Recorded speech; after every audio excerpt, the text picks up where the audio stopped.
Another great question. I'd say, back a couple of years ago, I reconstructed a vehicle versus pedestrian collision. Those are never fun.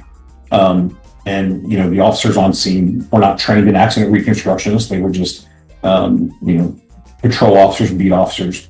It's not their fault. They just hadn't had training. The running opinion was that the driver who was on scene who struck the pedestrian caused her fatal injuries. And what we were able to determine, what I was able to determine through toning of the evidence, and I guess the best way to describe that is if you can imagine being, at home plate on a baseball diamond, right? You have that 90-degree cone of where the ball is going to go once it's hit by the baseball bat. Same thing typically applies in a collision, where when you have those two forces that strike each other, it's going to go off into that cone.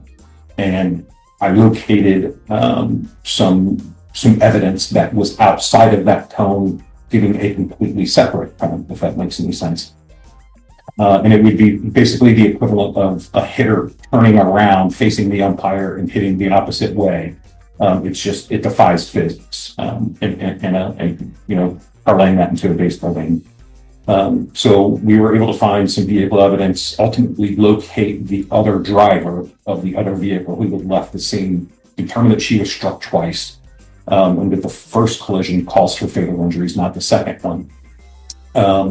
We, through investigative methods, were able to determine who was driving the vehicle and, really kind of dive into what this gentleman's pre-collision actions were in the minutes and hours leading up to it. We were able to find him on video at a bar, full bar receipts, video of him driving the vehicle from the scene, and then congruently find video of him passing different stores and gas stations, things of that nature, all the way up into the area where the collision occurred. He was ultimately arrested for multiple things.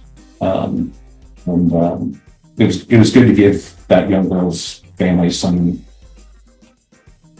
closure.